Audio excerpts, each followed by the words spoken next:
The program you're about to see is the story of the man some claim was the founder of Christianity. Not Jesus, but the Apostle Paul. In recent years, scholars have put forward a lot of new ideas about Paul. In the next hour or so, we'll hear from a number of them. Some of their conclusions are at odds with each other, and at odds with how traditional Christianity has viewed Paul. But when we put Paul back into his first century context and listen carefully to his own words from within that culture, we arrive at a new and challenging view. What does this mean in practical terms for those who value Paul's teachings and those of Jesus of Nazareth? That's what we're about to find out. At that time, a great persecution arose against the church which was at Jerusalem, and they were all scattered throughout the regions of Judea and Samaria. As for Saul, he made havoc of the church, entering every house and dragging off men and women, committing them to prison. Saul of Tarsus, better known as the Apostle Paul, a violent and arrogant persecutor of the early followers of Jesus. But his life took a dramatic turn following a startling encounter on the road to Damascus. Who was Paul? Some claim he was the founder of Christianity. If anyone could be labeled maybe as a Christian, you might think it's Paul until you back off a bit and look. We think of Paul as a Christian because we're standing on top of 20 centuries of the development of Christianity. The idea that Paul came to start a new religion is about as absurd as the idea is that Jesus came to start a new religion. The early Christian movement was clearly a Jewish movement. Jesus and Paul, Mary Magdalene, the beloved disciple, they're all Jews. Some scholars are introducing us to an unfamiliar Paul, a Jewish teacher who would be embarrassed by the popular notion that he gave up on his ancestral faith. It's a view that challenges traditional Christian ideas and engages us in a journey of discovery. A quest for the real Paul.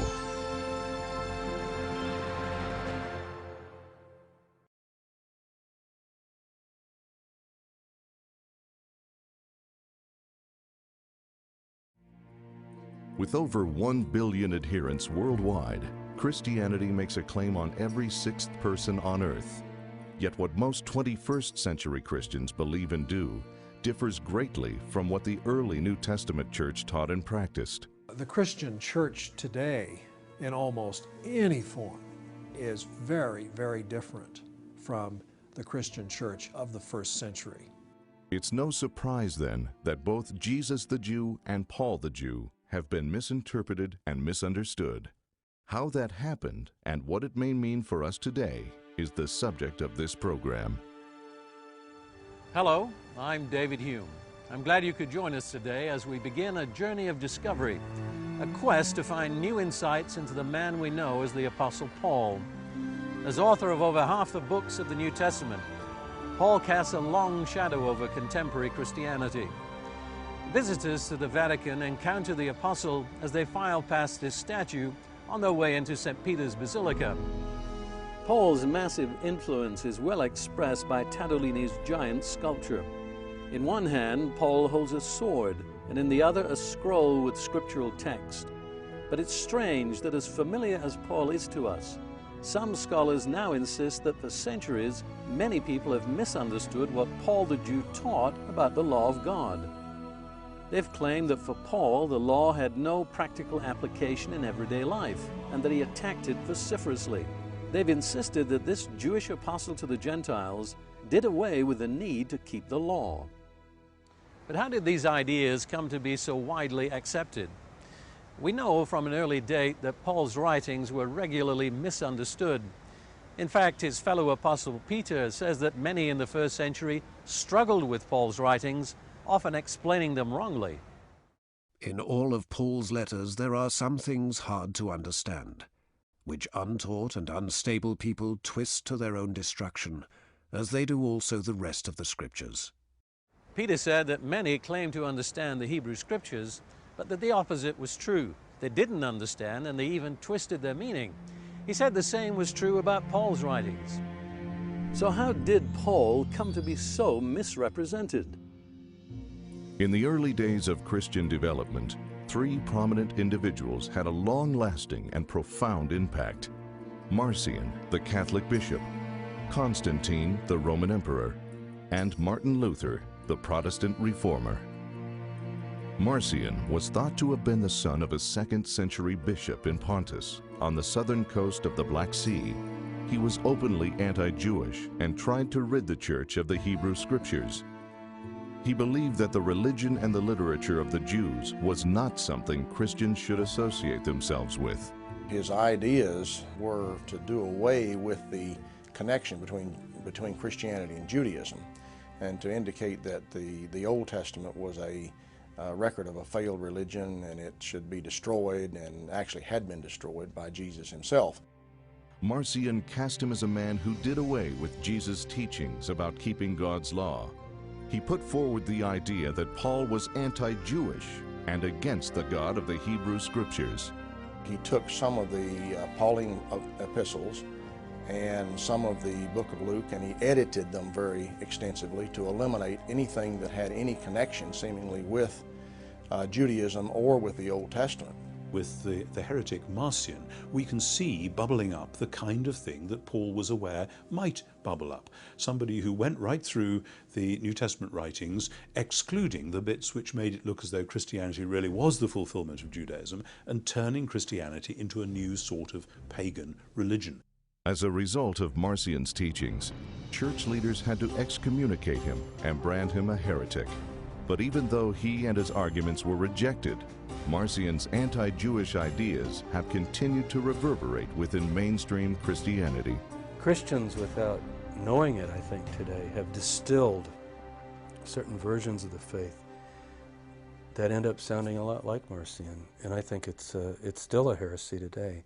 It's probably best characterized in the church today in the form of the antinomianism, the position against the law. That is very much a part of many, many Christian denominations today. Despite the fact that Marcion was thrown out of the Catholic Church, influential leaders and theologians carried his anti-Jewish and anti-law ideas forward.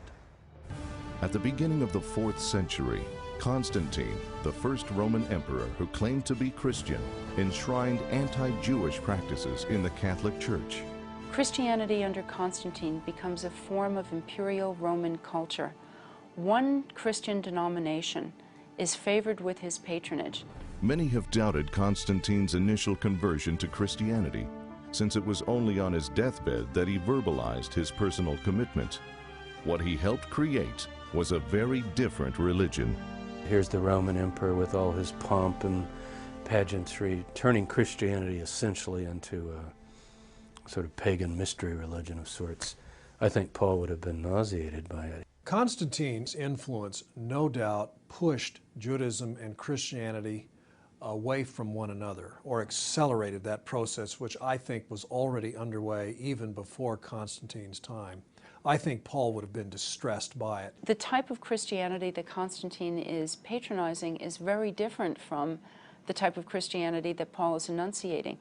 More Christians are persecuted after the conversion of Constantine than before, precisely because they're targeted by one particular branch. Constantine did not allow Christians to celebrate Easter based on the date of the Passover as kept by the Jews. He declared such dating heretical, though it was thoroughly biblical. When Constantine, almost by imperial edict, stated in one of his letters, "Let us therefore have nothing more in common with these pitiful Jews, who are the murderers and parricides of our Lord," and therefore this irregularity that was Passover observance had to be changed. Constantine's approach seeped into the preaching and writing of two of the most influential church fathers of the 4th century, John Chrysostom and Augustine of Hippo. Both men tried to mix Hebrew and Greek ways of thinking, and at the same time perpetuated the emperor's anti-Jewish bias. This was a radical departure from the original understanding of the New Testament church. Christianity, as we know it today, has been a conscious effort that began in the 2nd and and 4th centuries and continued on to the present time of attempt to blend Hebraic thought with Neoplatonic philosophy, and the two just simply don't mix. This philosophical blending began to produce theological concepts such as the Trinity, an idea that Paul never taught. If we think of Paul as an Orthodox Christian, we will only misinterpret him that much more. He's living in a period where he's not thinking in a Trinitarian manner. The idea of the Trinity hasn't been conceived yet. His letters will have Jesus Christ in them. They will have God, the God of Israel, God the Father in them. He will talk about the Spirit of God, and those are the textual origins that will be used to formulate the doctrine of the Trinity. But Paul's not thinking in a Trinitarian way. Coming forward to the time of the Protestant Reformation, we find that its most famous leader, Martin Luther, also added to the confusion about Paul's teachings. Luther did, for all sorts of interesting historical and personal reasons, polarize law and gospel in a way which I think does not do justice to the much more nuanced account that we find in Paul. Luther was opposed to the Catholic idea that performing good works could earn salvation. In so doing, he took Paul out of his Jewish context and used some of Paul's arguments to fight against the Catholic Church. Because Luther thought Paul was anti-Jewish, his misuse of Paul meant that over time, all things Jewish came to be viewed as degraded and degenerate, even by scholars. A great deal of Christian scholarship has begun from an anti-Jewish premise, in part influenced through Luther, and in part influenced simply through stereotypes that have come down through the centuries.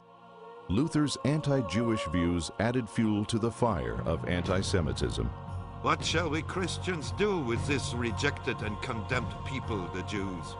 First, to set fire to their synagogues or schools, and to bury and cover with dirt whatever will not burn. Believing the end of the world was very near, Luther thought the Jews would convert to his form of Christianity. When by the end of his life they hadn't, Luther venomously denounced them from his deathbed, demanding that all Jews be expelled from Saxony. We must drive them out like mad dogs, so that we do not become partakers of their abominable blasphemy and all their other vices. His language was so inflammatory that the Lutheran Church apologized for his words, albeit 400 years later. By the 20th century, the misunderstanding over Luther's use of Paul's writings was firmly embedded and remains the view of many, despite the apology for his anti-Jewish outbursts. John Gager believes we've had the wrong image of Paul almost from the beginning. The dominant, reigning view of Paul, beginning in his lifetime and coming down into the early part of the 21st century, is wrong completely, from top to bottom. The idea that he was a Jewish man who overthrew his Jewish roots and taught that all things Jewish are to be discarded turns out to be remarkably inaccurate and illogical. Gager believes that Paul was a keeper of the law and that he taught Jewish believers in Jesus to do as they'd always done and yet to accept Jesus as the long-awaited Messiah. It's clear that he expects Israel to continue to observe the Torah, to live faithfully. And this is, of course, the central category for Paul. When it came to the non-Jews, however, Gager believes Paul was a man with a variable approach. He says that he taught the Gentiles not to worry about the law of Moses and only to accept Christ. Israel must live faithfully according to the Torah, just as Gentiles must live faithfully according to the message which Paul preaches about the figure of Jesus as their new Redeemer.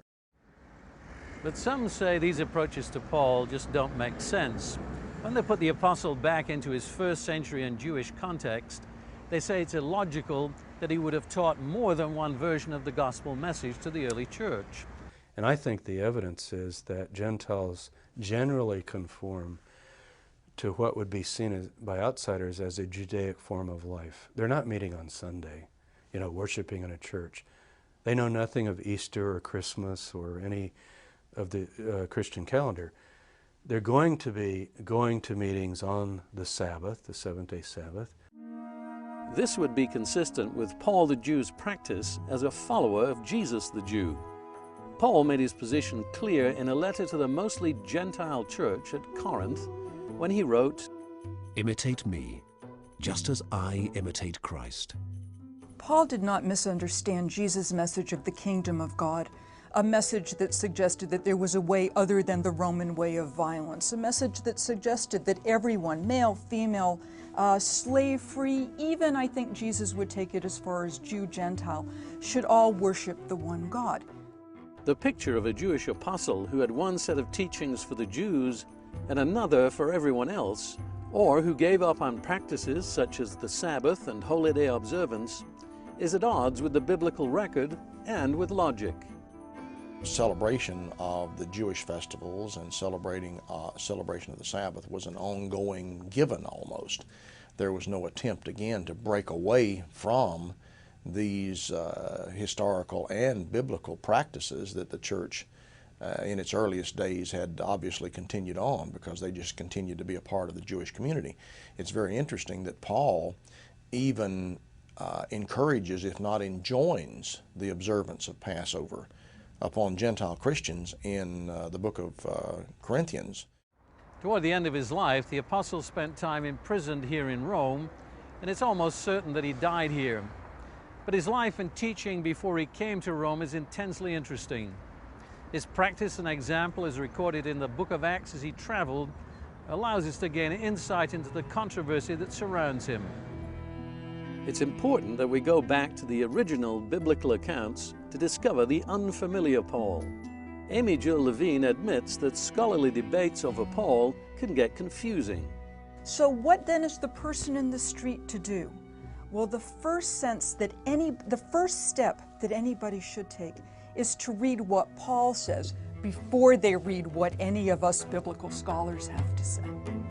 It's to the New Testament we now turn as we try to discover the real Paul.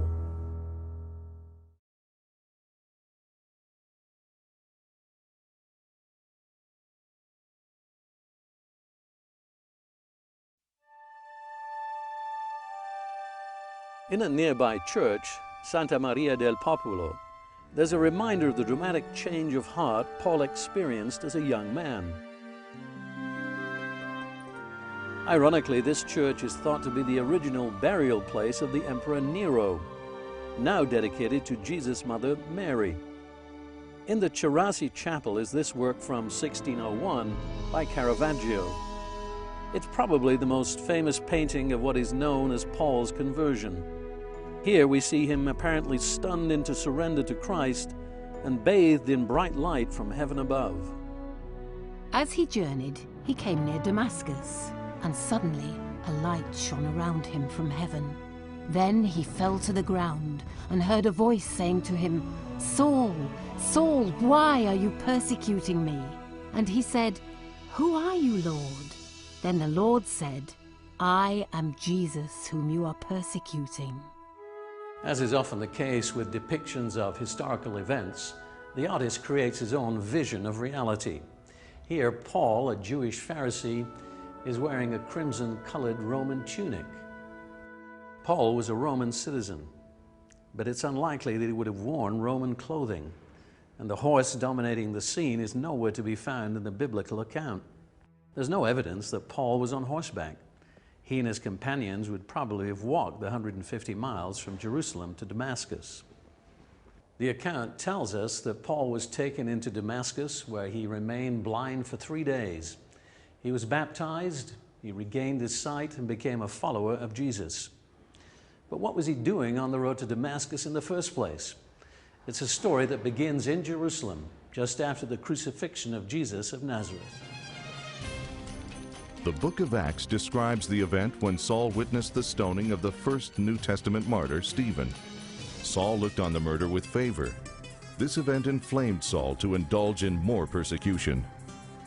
Then Saul, still breathing threats and murder against the disciples of the Lord, went to the high priest and asked letters from him to the synagogues of Damascus, so that if he found any who were of the way, whether men or women, he might bring them bound to Jerusalem.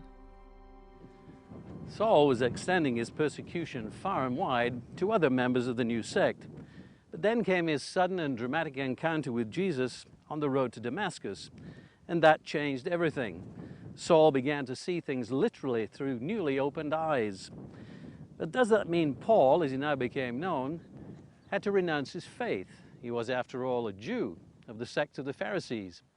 Did he suddenly become non-Jewish? The answer is clear from the Scriptures. How did he describe himself in the early church?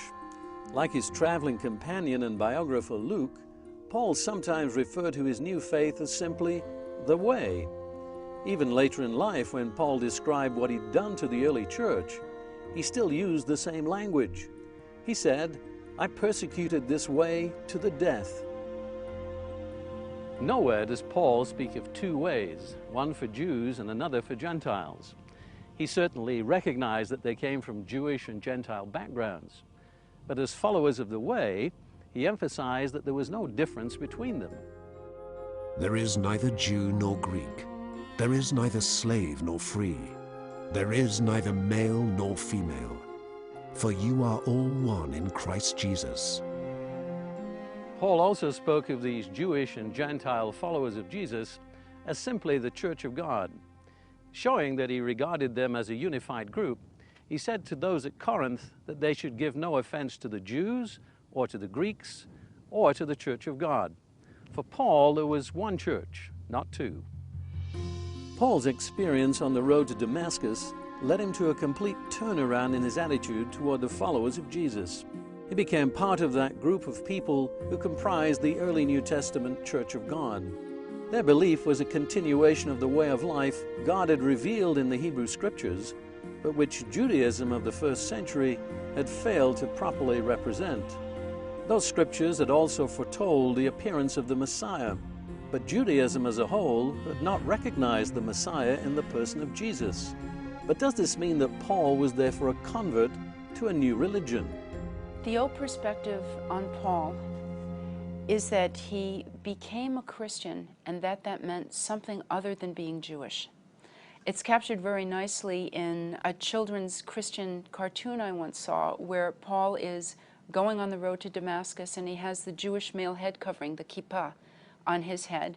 He gets knocked to his feet, the shining light is on him, Jesus speaks to him, and for the rest of the cartoon he doesn't have a kippah on anymore. Finished, he's Christian. Christianity is so easily imagined as somehow the opposite of Judaism, because that's how Christianity has presented Judaism to itself in the centuries long after Paul. In Paul's lifetime, Christianity is only understandable as an extreme form of Judaism. And Paul himself thinks of himself as a Jew. Paul did not see himself as an apostate, as somebody who abandoned his Jewish faith. Far from it. In Christ, he has discovered it. He believes in Christ, Scripture is fulfilled. The promises of the prophets have come to pass. And so I think if you were to ask Paul in modern terms today, he would say, at last I've become a true Jew because of Messiah Jesus. For Paul, this was what Judaism was really all about. And it wasn't a matter of there was Judaism and we now see why it was wrong and here is something new. It's a matter of discovering what Judaism was really all about in the light of the fact that God had sent the Jewish Messiah at last, and it turned out to be the Jesus who died on a cross. In modern terms, we tend to think of a convert as someone who's changed religion. But for Paul, conversion meant a deeper understanding and belief in his existing religion. This means he had more in common with Jesus and the Jews than ever he did with the early church fathers, who invented a very different religion. Paul isn't converting from Judaism to something else.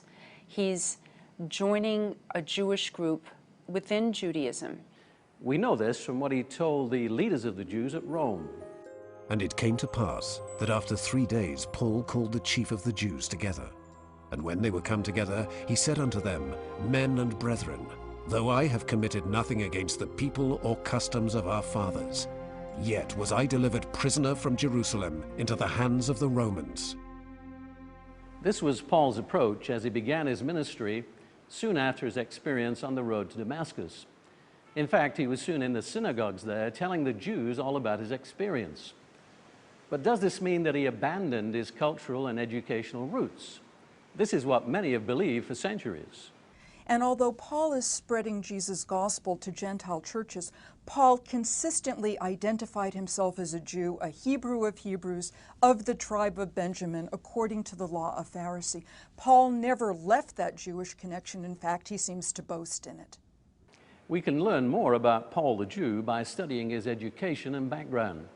We know from the book of Acts that he was born in Tarsus, a Greek-speaking city in Asia Minor. Tarsus had become the capital of the Roman province of Cilicia in 64 BC and a major city of the Eastern Roman Empire. Located on a fertile plain on the river Kidnus, it was about 10 miles from the sea. In Paul's time, the two trade routes to the east and south met about 50 miles away and continued on through the city. 20 miles to the north is a narrow gorge known as the Cilician Gates, the only pass through the Taurus mountain range, linking the Near East and the city of Ephesus on the Aegean Sea. Cleopatra, the Macedonian princess who became Queen of Egypt, honeymooned in the city with Mark Antony. This ancient Roman gate is named for both Cleopatra and Paul. Under the Romans, Tarsus became a center for agriculture and the manufacture of fabric, much as it is today. By Paul's time, there was a university established here, practiced in the teaching of Greek philosophy. Its schools were said to rival those of Athens and Alexandria. But how did this play out in Paul's life? We know from the New Testament that he was a Roman by birth, that he was a skilled writer, practiced in Greek philosophy, and fluent in Hebrew and Greek. Paul was also educated in Jerusalem at the feet of the well-known Rabbi Gamaliel. So he was schooled in the religion and practice of the Jews to a very high degree. I advanced in Judaism beyond many of my contemporaries in my own nation, being more exceedingly zealous for the traditions of my fathers. And so, from this exceptional background, emerged an exceptional man. Paul would later write about his pedigree. If anyone else thinks he may have confidence in the flesh, I more so. Circumcised the 8th day, of the stock of Israel, of the tribe of Benjamin, a Hebrew of the Hebrews. Concerning the law, a Pharisee. Concerning zeal, persecuting the church. Concerning the righteousness which is in the law, blameless.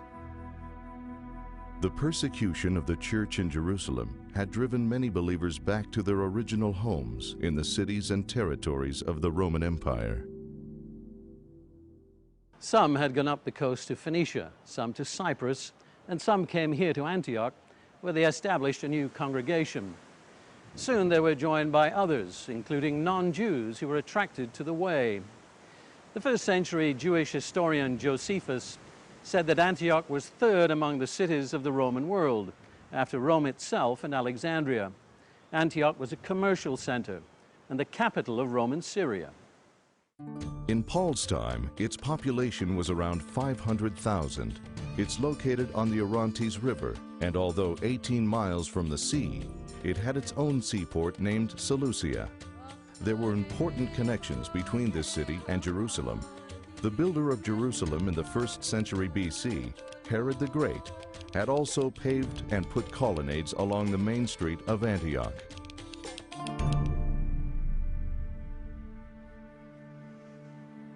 Today, there are not many Jewish people left in Antioch, but in the 1st century, there was a very large community here. And generally, in the synagogues outside of Judea, there were at least 3 groups of people to be found. A synagogue community in the diaspora would have Jews and interested Gentiles as its group. Within the group of interested Gentiles, some Gentiles might be so interested that they might be right on the border of thinking of making an exclusive commitment to Judaism. Those are the people we call proselytes, which is just the Greek word for convert. Once those Gentiles become Jews, convert to Judaism, they, as Paul says in Galatians, they're obligated to live completely Jewishly, to keep the whole Torah, to keep the whole law. And then there's this other group of interested pagan Gentiles who are God-fearers and do Jewish things with their Jewish friends. So Paul encountered at least three kinds of people in the synagogue: diaspora Jews whose first language was Greek, proselytes, Gentiles who'd adopted Judaism, God-fearers, pagan Gentiles who acknowledged the God of Israel, and we could also add other pagans who were curious Gentile onlookers. In Antioch, a large number of Gentiles had become converts to Judaism. To do so, they'd undergone the essential ritual of circumcision. But God-fearers were not required to undergo circumcision, and a large number of people became followers of Jesus amongst the four groups in the synagogue. Antioch has long been famous in the Christian world, and Luke says that it was the first place that the followers of Jesus were called Christians. But this is not necessarily a compliment, and not a term that they used of themselves. If you read the Greek carefully and literally, that it was in Antioch that the followers of the way were first called Christians. It doesn't say that they called themselves. And so it suggests the possibility that it was a term applied perhaps by Roman authorities to the followers of Jesus. There's definitely no understanding of Paul's perceiving himself to be a Christian within the framework of how we perceive Christians or would define Christians in our time. Nowhere in the New Testament does Paul use the word Christian to describe the followers of Jesus or the early church. It's a surprise to learn that Christianity, as we've come to know it, didn't even exist in the first century. So what were these people, including Paul and the Gentiles amongst them, if they weren't Christians? Look, he's preaching the Hebrew God, Yahweh or Jehovah. He's telling the Gentiles about the Hebrew Bible, which it's translated into Greek, but essentially Abraham, Isaac, Jacob. So instead of reading about Zeus and Apollo and the Pantheon, they're going to start telling Jewish stories.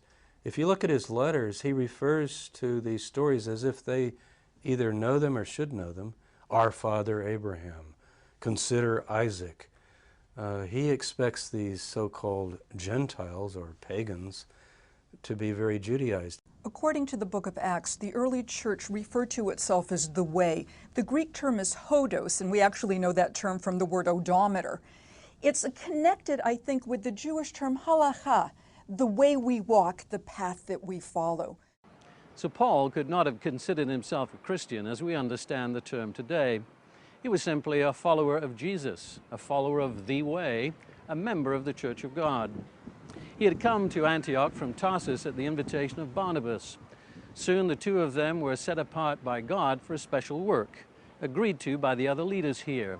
Their first destination was Salamis in Cyprus.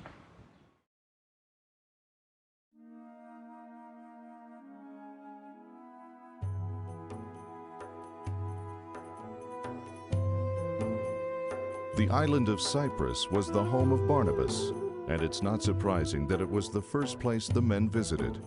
Depending on the winds, it would have taken only a short time to sail the 135 miles or so from Seleucia to Salamis. Salamis was the capital of Cyprus during the Greek Empire. In Paul's time, it was the major commercial center. Today, it's in the Turkish-inhabited part of the island. The city lies in ruins after the 7th century Arab invasions.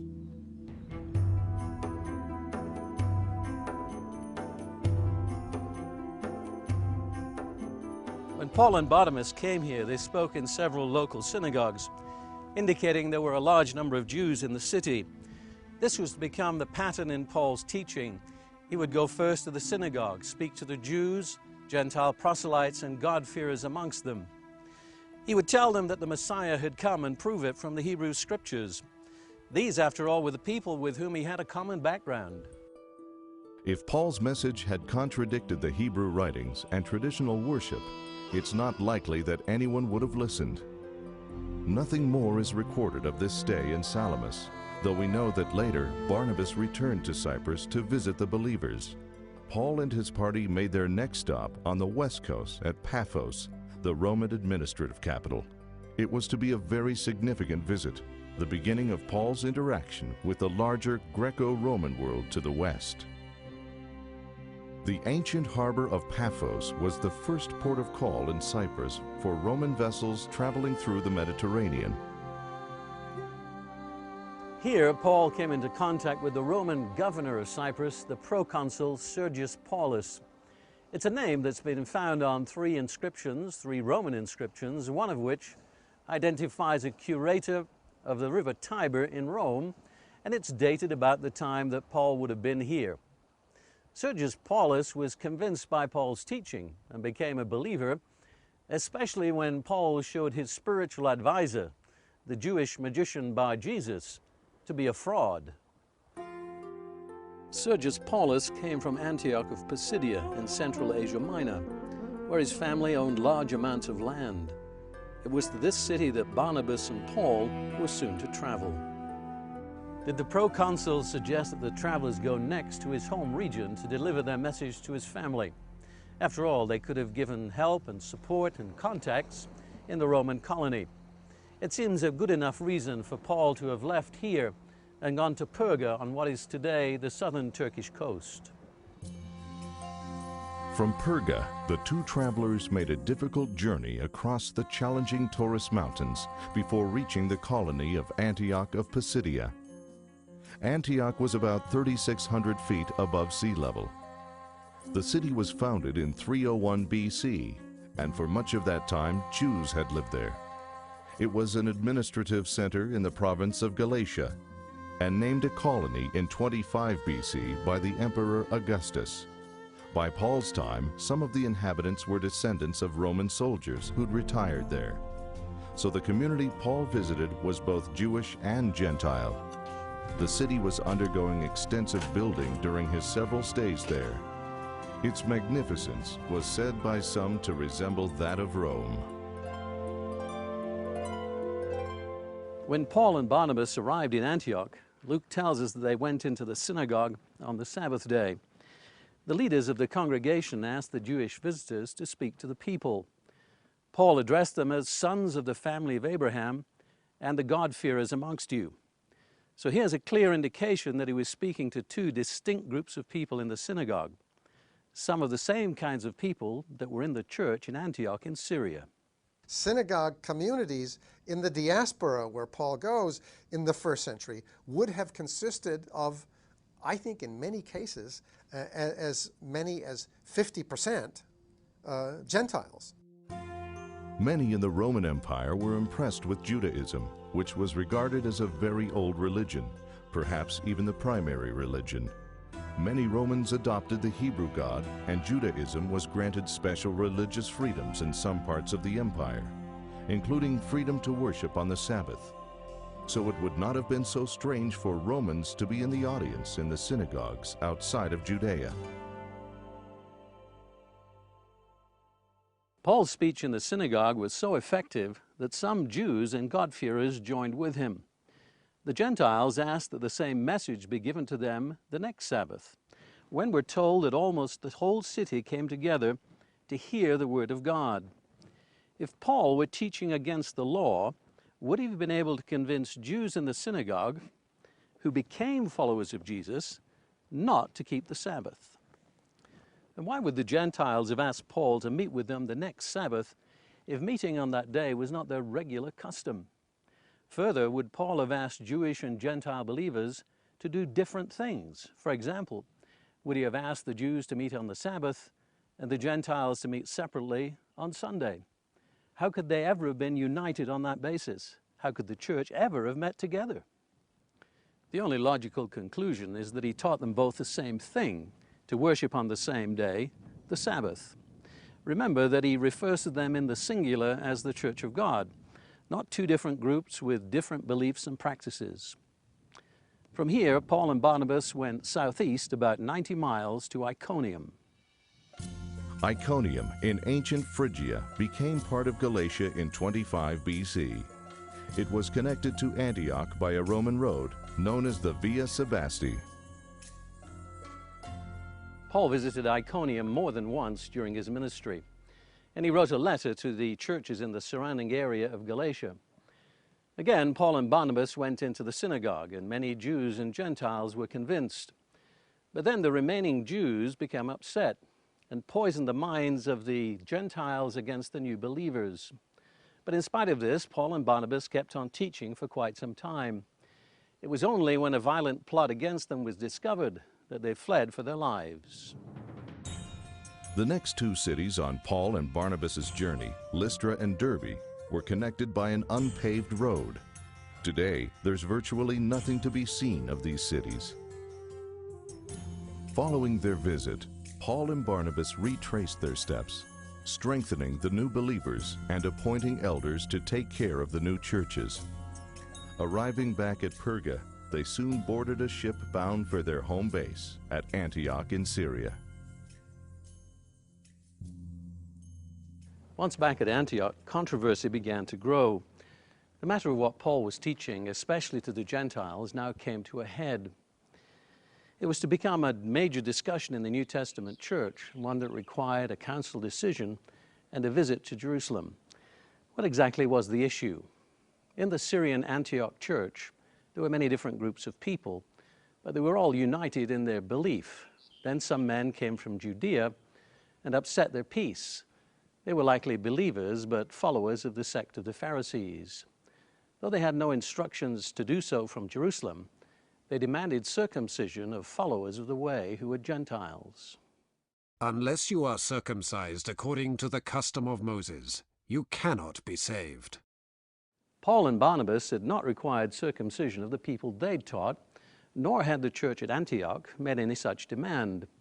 The argument could not be settled, so Paul and Barnabas were sent to confer with the apostles in Jerusalem to seek a decision. They were received positively when they reported how the church had developed among the Gentiles. But again, contention arose. But some of the sect of the Pharisees who believed rose up, saying, "It is necessary to circumcise them and to command them to keep the law of Moses." These Pharisees were insisting that the Gentiles be circumcised so that their understanding of the law of Moses could be maintained. After much debate, the apostles and elders in Jerusalem decided that adult Gentiles did not have to be circumcised. This was a clarification of how the law of Moses would be applied to Gentiles entering the community of the church.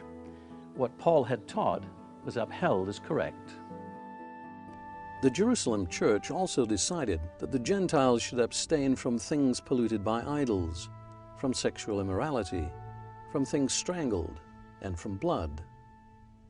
What's often missed is that these four prohibitions came from the time of Moses and governed the entry of Gentiles into the nation of Israel. They were in that respect part of the Mosaic law. There is no indication in the book of Acts that the Gentiles should not keep the law. What had happened in respect of circumcision is that the law was simply clarified.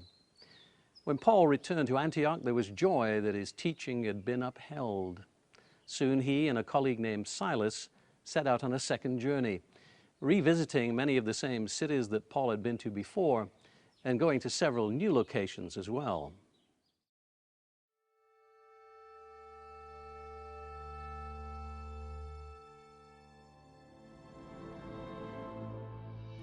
One of the cities Paul and Silas came to was Philippi in Macedonia, what is today northern Greece.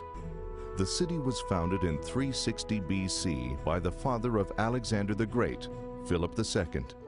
Once the Romans conquered Macedonia in 168 BC, they built the Egnatian Way, joining the Adriatic and Aegean Seas, and Philippi became a major trading and military center. Many veterans retired here, so its population was largely Roman. The language spoken was mainly Latin, and the city was in some respects a miniature Rome. Paul goes to Philippi. He goes out on the Sabbath day to a place where he thinks people will be gathering for prayer. You could call it culture, but it's Jewish culture. It's not pagan culture. They're meeting on the Jewish holy day. They're in some way addressing prayers to the Jewish God, reading the Jewish scriptures, and yet they're Gentiles. We find this through Paul's letters too. In passing, he can mention Christ our Passover. He doesn't stop to explain, oh, by the way, there's this obscure Jewish festival. You probably have never heard of it. He assumes they've heard of it. Seeking out people to meet with on the Sabbath, Paul went outside of the city of Philippi to the riverside. This is the river Ganges, nearby Philippi. It seems that when there was not a synagogue in a city, it was not unusual for people to gather by the river. When Paul came here, he met with a group of women who met regularly on the Sabbath. Nothing unusual for Paul then to join them, because he was a Sabbath keeper himself. It seems that a number of them were persuaded. Luke writes that certainly one of them was a worshipper of the God of Israel. One of those listening was a woman from the city of Thyatira named Lydia, a dealer in fine purple cloth. She was already a God-fearer, and the Lord opened up her heart to respond. Lydia was a Gentile God-fearer, not a Jewess. She was also a seller of purple dye or purple cloth, something that the Romans used in the manufacture of clothing, which means she was very likely a woman of considerable social standing. Once she and her household heard Paul's message, they were baptized, became followers of Jesus, and members of the Church of God. And when she and her household were baptized, she begged us, saying, "If you have judged me to be faithful to the Lord, come to my house and stay." So she persuaded us. Paul obviously did judge her faithful, and he and his party stayed with her for a little while. Next, they went on to Thessalonica, capital of the province of Macedonia, about 100 miles away. Thessalonica was made a free city by the Romans in 42 BC. It had good relations with Rome and was never a colony, having its own form of government. The emperor was held in highest esteem, and the cult of emperor worship thrived in the city.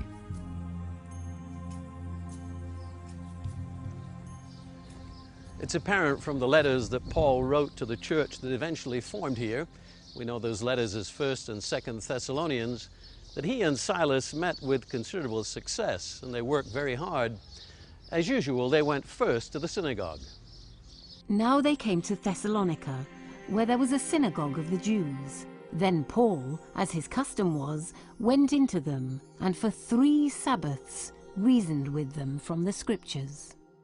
Some Jews were persuaded by Paul's teaching, as well as others described as devout Greeks, including leading women. All of these people were part of the same synagogue. So the commonality here that we're seeing is that all of these people worship the same God. The new congregation that formed here under Paul's leadership was composed of Jews and Gentiles, proselytes and God-fearers. Those Jews who were not persuaded raised a riot in the marketplace. Bringing a wrongful accusation before the city's rulers, they said that Paul and Silas were troublemakers, teaching that Jesus, not Caesar, was king. As a result, the rulers required Paul and Silas to leave the city. That evening, they left the believers for Berea, about 50 miles to the southwest.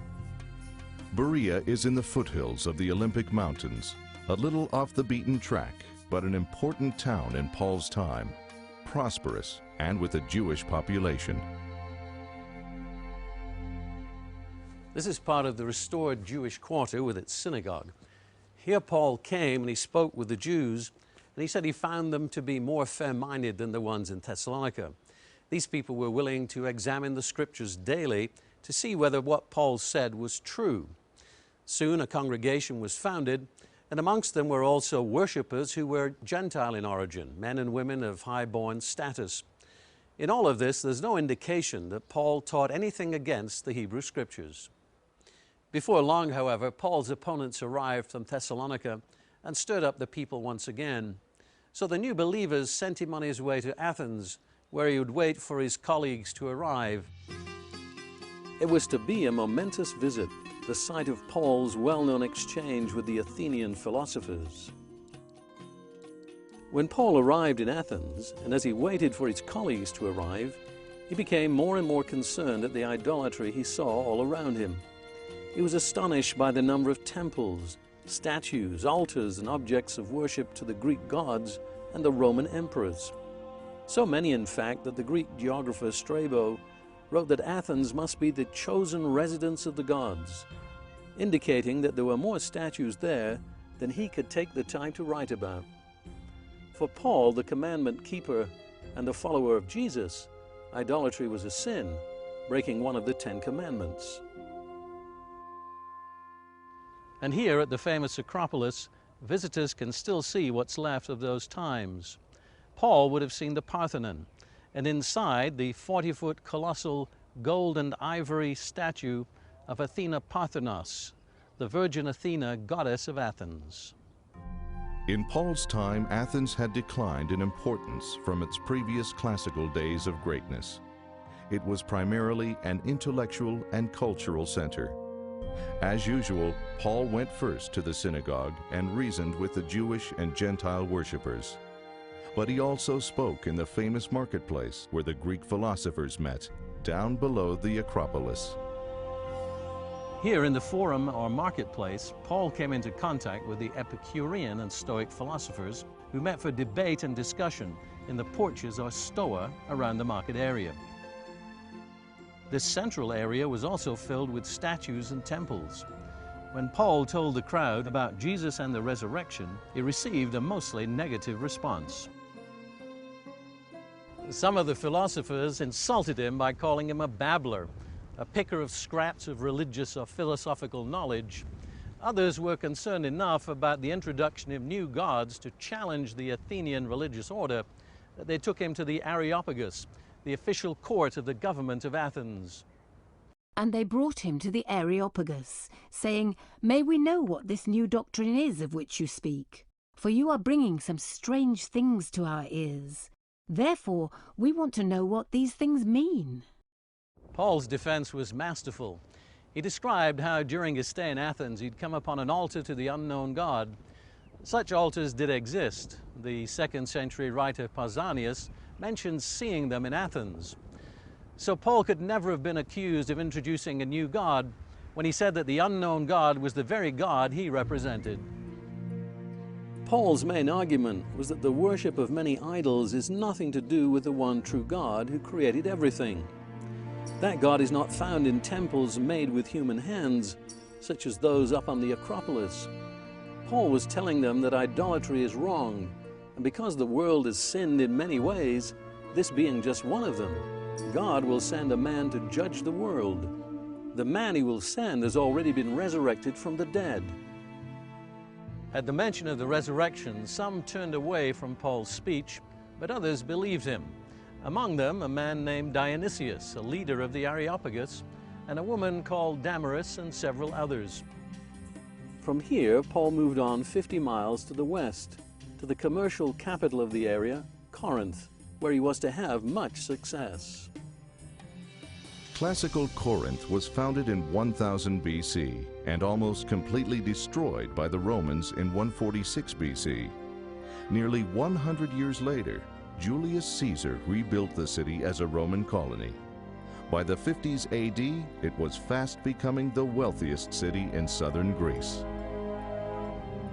From this vantage point on the Acrocorinth, almost 1,900 feet above the Peloponnesian Peninsula, it's easy to see why in Paul's time the city was so important from an administrative and commercial viewpoint. Like most cities with port facilities, Corinth fostered a mobile and decadent society, but its everyday moral problems were only made worse by local religious practices. The geographer Strabo claimed that in the 1st century BC, 1,000 female slave prostitutes who'd been dedicated as offerings were active at the temple of Aphrodite. It's known that the temple, which was associated with immorality, was restored in Roman times. In any case, the prostitutes brought much wealth to the area and probably worked in the city down below. In this challenging and corrupt environment, Paul stayed for 18 months and established a group of followers of the way. This inscription on white marble was found on the Lechian Road near Corinth's Forum. In its entirety, it probably read, Synagogue of the Hebrews. Archaeologists speculate that it was placed over the door of a synagogue, built a little before or after Paul's visit. It demonstrates that there were enough Jews in Corinth to warrant such a building. The New Testament confirms this at the time of Paul. Luke tells us that Paul went to the synagogue every Sabbath in Corinth and spoke with the Jews and the Gentiles, the proselytes and God-fearers. Eventually the Jews would no longer listen, so Paul went solely to the Gentiles in this city. 2 of them became members of the church, one named Justus, who lived by the synagogue, and another, the synagogue ruler, Crispus. Once he joined, other Corinthians joined with him.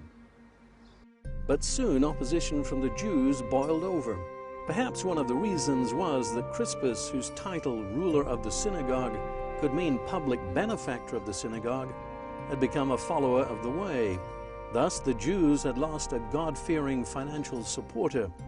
So they brought Paul before the Roman proconsul Gallio and accused him of teaching people to worship God against the law, in effect of promoting an illegal religion. It was an illogical argument. Paul, as a Jew, as a Pharisee, as he describes himself, deeply believed that his gospel was embedded in the Torah.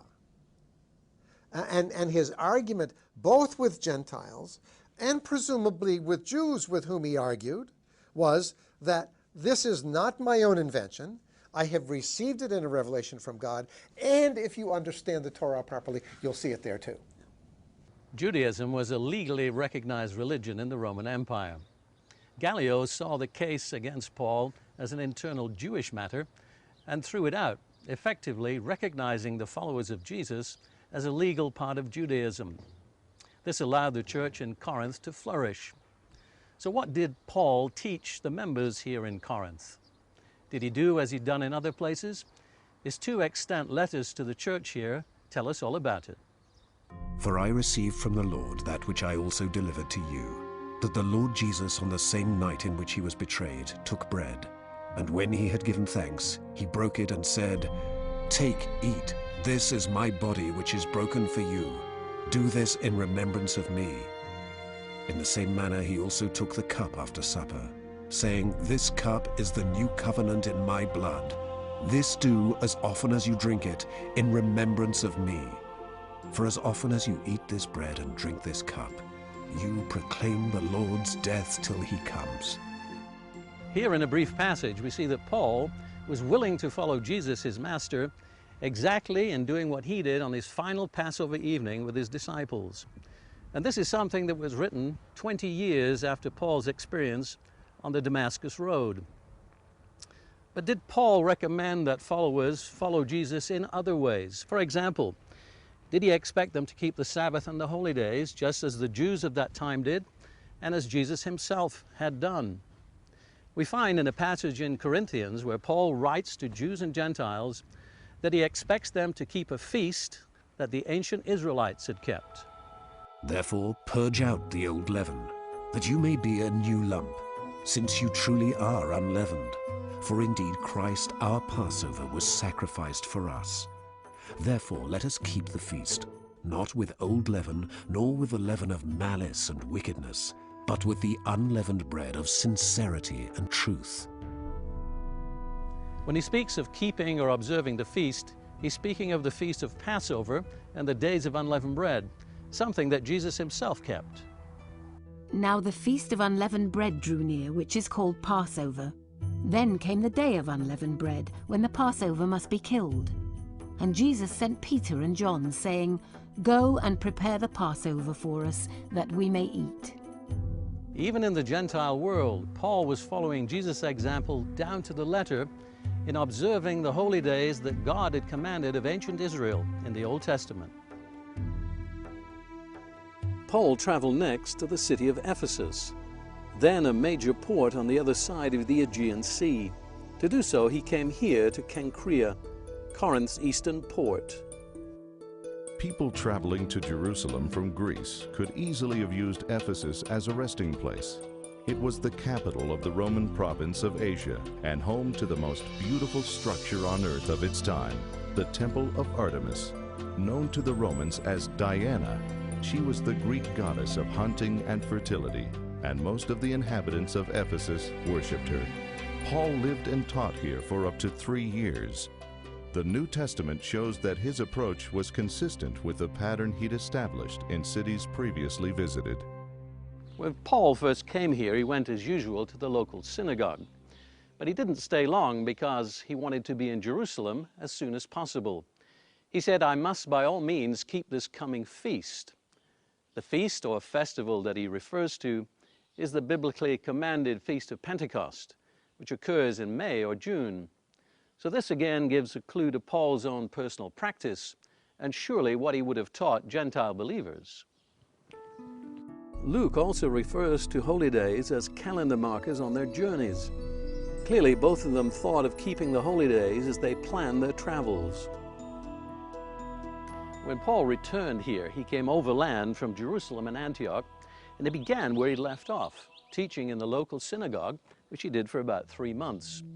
It was only when people there rejected what he had to say and spoke critically of the way that he started teaching daily in a local philosopher's school, where he met with much success. This continued for 2 years, so that all who dwelt in Asia heard the word of the Lord Jesus, both Jews and Greeks. Though most of the Jewish community rejected Paul's message, some did believe. But he had his greatest success amongst the God-fearing non-Jewish population of the city and the surrounding area. It may be that during Paul's time, Ephesus and Asia in general saw more growth than any other. From here, Paul went on to Macedonia and Greece, where he continued teaching and encouraging the believers there for another 3 months. On his return from Greece a little bit later, Paul again stayed here in Philippi. Luke tells us that they departed Philippi after the days of unleavened bread, which are associated with the Jewish Passover season. He also tells us that Paul was anxious to get back to Jerusalem in order to keep the Feast of Pentecost. So here we have a couple of examples of Paul and his colleagues, Jews and Gentiles alike, keeping the Jewish holy days. According to Ben Witherington in his commentary on the book of Acts, Paul kept here in Philippi either the Jewish Passover or a Christianized version of it. John Garr takes the argument a little bit further. Well, I think that he would have been keeping the Passover, first of all, with those who were a part of his own Jewish community, his own Jewish family, but that he would also have been observing the Passover with those who were believers in Jesus from the Gentile world, who were, as Paul said, in times past Gentiles, but now had become a part of the commonwealth of Israel. I think Paul's thinking was that these people who were in times past pagans, which the term Gentile came to connote, had become a part of the commonwealth of Israel by being adopted into that family through their faith in Jesus as the Messiah. After Paul left Philippi on his way to Jerusalem by sea, he avoided a stop at Ephesus. Perhaps he feared he would be delayed by enemies. Instead, he sailed a little further south to the port of Miletus. Paul called for the Ephesian elders to come and meet him here in Miletus. He felt that it would be the last time they'd have an opportunity to get together. And so he spent time urging them to follow his example and to live the new way of life according to God's spiritual law. He no doubt told them why he was going to Jerusalem in such a hurry, to keep an annual holy day, something they knew that was his practice and something he doubtless encouraged them to continue to practice after his departure. From this point forward, Paul's life is the story of the continuing expansion of his ministry in the places we visited and the continuing intrigue against him by the Jews and others. This opposition led to 2 periods of imprisonment for him and his eventual death in Rome. It's there that we now return in conclusion. It's thought that the apostle died here in Rome in the 60s AD during the reign of the Emperor Nero. Nero was out of town, and it's said that someone beheaded Paul on Nero's orders, and this may be the prison where he was kept before that happened. Above you can see the sign that tells us this is the prison of the apostles Peter and Paul, and while there's no direct evidence that Peter was ever in Rome, there's certainly biblical evidence that Paul was. And there are other sites here in Rome that claim a connection with the apostle.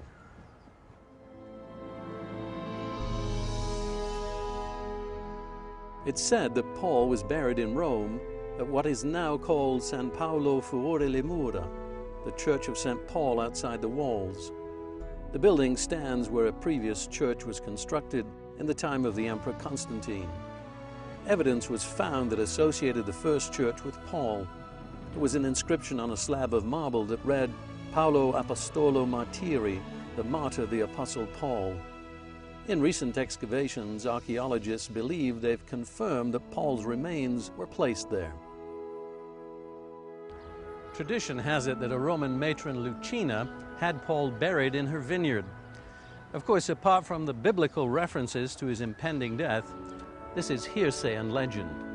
As we've seen, what we can know of Paul, his life and times, and his journeys across many parts of the Roman Empire comes from the New Testament, not from tradition.